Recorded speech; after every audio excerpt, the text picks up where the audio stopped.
Mom, I'm really sorry, but I've been thinking lately that I might have to drop out of college. I just can't afford it anymore. What do you mean? Shouldn't you be able to get by with $3,000 a month? Isn't what I send you enough? Wait, Mom, you've never sent me anything, have you? Her words hit me like a punch. I was sure I'd been receiving money from her every month. There's only one explanation for this. Anger started to boil up within me. The person I decided to confront was my own mother. My name is Beatrix. I lost my husband early, and I've been raising my daughter, Anita, all by myself. Our life together has always been a stretch. I never had the time or money to worry about my appearance. Did I look so miserable? Occasionally, my mother-in-law would look at me with disdain. Beatrix, can't you at least try to improve yourself a little? Your hair, your clothes, you look, well, a bit shabby. I'm sorry, I'll try to do better. It hurt to be criticized, but she was right. I had no choice but to accept her words. I've never let myself get angry or snap back at her. In the spring of a certain year, my daughter, Anita, was accepted to her dream college. It was a far commute from home, so she decided to live on her own. Anita, I'll do my best to send you money, so you have to do your best to study. Don't push yourself too hard. Remember, your health comes first. Mom, that's my line. I'll work part-time too. Don't worry about sending me money. Her thoughtful words filled my heart. Anita had grown up to be such a kind child. Even though our life had been tough compared to her friends and other families, I wanted to support Anita and make her college life as fulfilling as possible. I didn't want her to have to worry about money, so I worked harder than ever before. $3,000 a month, that was my goal. If I could send her that much, she wouldn't have to work a part-time job. My mother-in-law noticed my efforts and spoke to me. So, you're sending money to Anita. Can you really afford it? I hope that doesn't mean less for us. You know we rely on your support. I had always been grateful to my father-in-law when he was alive, and after his death, I continued to support my in-laws out of gratitude. Don't worry, I've taken on more jobs, so I'll still be able to give you your share. Oh, I see. That's fine then. After losing my husband, my income was unstable, and I guess my mother-in-law was worried. I understood her concern, so I never thought about reducing my contribution to my in-laws. Supporting my in-laws and sending money to Anita, it was more than $3,000 in total. Still, I managed to send it all, even if it meant cutting back on my own food and clothing expenses. Working all day and night was tough, but the messages from Anita always encouraged me. Mom, I've made friends. Mom, there's this weird professor, but the class is so interesting. Mom, I didn't do well in class today and got scolded, but I'll keep trying. Reading such innocent messages from Anita, I could sense she was enjoying her college life. Any exhaustion? I felt utterly blown away, a mix of pride and concern swirling within me. I had poured my heart and soul into working hard for Anita's happiness. But as time passed, her messages became sparse until they stopped altogether. A few months later, the cheerful updates ceased entirely. Whenever I reached out in worry, her responses were curt, "I'm okay." Could it be that college life had consumed her, causing her to forget about her mother? Or perhaps she had found a boyfriend and was solely focused on him. One day, lost in such thoughts, my phone rang suddenly. It was Anita. "Hello, Anita. What's up?" It was unusual for her to call. We typically converse face-to-face at home. Even after she moved to college, most of our communication was through text. "Yeah, I'm sorry, Mom. What happened?" Anita sounded down. I could sense something was amiss, so I concentrated on her voice through my smartphone. I ran out of money. I'm thinking maybe I should quit college." Anita's words hit me like a ton of bricks. "What do you mean you're out of money?" "I'm sorry, I tried my best," she said, her voice trembling on the verge of tears. I had faithfully sent her $3,000 every month without fail. It wasn't a lavish amount, but it should have been enough to prevent her from struggling to the point of contemplating dropping out. Besides, she was supposed to be working part-time as well. I couldn't fathom how she could be in such dire straits. Could she have fallen in with the wrong crowd, neglecting her studies to squander her money? I entertained the thought for a moment before shaking it off. No, that's not like Anita. "Anita, it's okay. Take a deep breath and tell me what happened." "Yeah, I was trying to make ends meet with rent, groceries, and my part-time job earnings. I had to dip into my savings, and now that's all gone too. I'm sorry, Mom. I'm really sorry." "Hold on a second. What about the money? I send you every month. That should cover your rent and living expenses, right? No. No matter how I calculated it, the numbers didn't add up. If Anita was spending her salary, my remittances, and even dipping into her savings, something was seriously wrong. But she didn't seem to be lying. Anita, you never sent me any money, did you? Her words hit me like a ton of bricks. That's impossible. I've been sending you $3,000 every month. Did you check properly? Are you sure there's no money in your account? There's nothing. I've been keeping a close eye on my banking. If you'd sent me that much money, I definitely would have noticed. The shock hit me like a punch to the head, leaving me feeling dizzy. It was clear Anita hadn't been receiving the money, and it was causing her a lot of trouble. You don't need to drop out of college. I'll send the money right away, so don't worry. Do you have something to eat today? Hey, you're not getting sick, are you? I'm fine. I switched to a job where I get meals, and my friends have been worried about me. They've been sharing some food with me. That's great. You have good friends. We need to thank them next time. But Anita, you're already having a hard time. I don't want you to struggle anymore because of me. So that's why you didn't tell me until the situation got this critical. Thank you. But listen, for me, seeing you in such a difficult situation is much worse. So please leave the rest to me. With that, Anita finally let out her emotions and started crying. I wondered when was the last time I heard her cry like this. After comforting Anita and hanging up the phone, I immediately took action, driven by a growing anger. I decided to confront my mother-in-law, who lived nearby. Oh my, what's the matter, Beatrix? Showing up without a call? How rude. Never mind that. What have you been doing with the money I've been giving you each month? What money? Of course, that money is for living expenses, she replied, her face momentarily twitching when I mentioned the money for Anita. I'm talking about the money for Anita. I was giving that to you too, right? The remittance to Anita was not directly transferred by me into her account. I've been handing it directly to my mother-in-law, who lives nearby, and she offered to make the transfer herself when she learned it was for Anita. So, I have been giving her an additional $3,000 for Anita's remittance. I would have declined if it was only about transferring the money, but there was a reason I didn't. That's because she said, I want to contribute to my granddaughter too. That's what you said, right?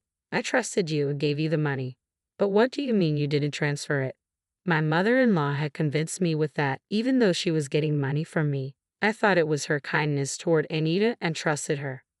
What are you talking about? I've been transferring money to Anita's account every month. Yes, I have. Please stop lying so blatantly. Anita has told me that she never received any transfers. Oh my, for her to lie like that. What kind of child is she, Beatrix? Maybe it's your parenting that's the problem. Excuse me? Hearing my own daughter being called a liar made me feel a rush of blood to my head. But if I lost my temper and forgot myself here, it would play right into her hands. I told myself to calm down, took a deep breath, and spoke again. Anita doesn't lie. If you insist on this, show me the bank statements where you made the transfers. I threw those away a long time ago. Listen, by checking Anita's account history, it's easy to see whether you really transferred the money or not. Even after knowing this, are you still going to call Anita a liar? Anyone could think of this, but when I said it, my mother-in-law seemed at a loss for words. She huffed again, muttering stubbornly under her breath. So persistent. I took a deep breath and continued, if you insist that you transferred the money, we should let the police investigate. The police? Isn't that a bit dramatic? It's not. This is about money. You said you transferred it, but it didn't show up. That sounds like a crime to me. We need to get it properly investigated. I don't think we need to go that far. Well, then I'll contact them now. No, stop. As I pretended to call the police, she lunged to snatch the phone from my hands. She missed and stumbled, then fell down and started crying. I never expected the mere mention of the police to have such an effect. In reality, I wasn't sure if the police would do anything in a situation like this where it was obvious that a family member was involved. But the word police itself seemed to weigh heavily on her. Despite her sobbing, I felt nothing. Anita, who had tried so hard not to cry, was the one who had suffered. According to her subsequent confession, she had always loved shopping. She probably had a shopping addiction, although she didn't seem to realize it. She tearfully told me about how her husband had once cut up her credit cards and how difficult it was for her. As far as I could tell, it was entirely her own doing, but she didn't seem to understand that. I suspected something was off. My mother-in-law kept getting the same amount of money even after he passed away, but I started getting requests for money earlier than expected. That never happened when he was around because he never gave me any money. When I went grocery shopping, he would check all the receipts, and I had to return every cent of the change. Can you believe that? It was awful. I felt so pitiful. I couldn't begin to understand what she thought was pitiful and didn't bother trying. In other words, when her husband was alive, he managed the household finances and kept her from having any extra money. When he was gone, I finally had some money. I started buying things I couldn't afford before, and, well, I fell a little short. Then you mentioned sending money to Anita, so you took Anita's money. Do you realize that's theft? Theft? That sounds so awful. I was just borrowing it with no intention of returning it. Anita suffered because of your selfishness. She's young, she can handle it. Caught off guard by her incomprehensible retort, I was at a loss for words. I've been deprived for so long. I couldn't buy anything I wanted, couldn't even go out to eat or travel. I had such a hard life. Young people can work and play as much as they want, so why shouldn't I take some money? I stood there speechless, staring at my mother-in-law as she cried and screamed, and all I could think was that I had trusted this person. My father-in-law had done me many favors, but now that I think about it, I can't recall my mother-in-law ever being kind to me. However, when Anita was still a little girl, my mother-in-law did buy her various things, so I thought she was expressing affection for Anita in her own way. And I was relieved. Looking back, I suspect all that shopping was just to satisfy her own desires. I failed to see that, and I caused Anita unnecessary suffering. Such a gentle child. I can never regret it enough. Mother-in-law, no, Evelyn. I intentionally called her by her first name. I don't want to think of her as my mother, even if it's just in-law. I cannot forgive you. After that, I sought free legal advice and did everything I could to recover the money, but you can't take from a person who has nothing. However, I had a trump card. Before my father-in-law passed away, he left me a will giving me the rights to his property. At that time, I wondered why he left it to me, but now I can guess that he might have been worried about his wife's reckless behavior. Naturally, my mother-in-law demanded that I renounce the inheritance, but I firmly refused. I want to praise my past self for staying firm despite being severely criticized as a greedy daughter-in-law. No matter what they say, I felt that I couldn't disregard my father-in-law's feelings. I didn't know the reason or the circumstances, but maybe I felt something.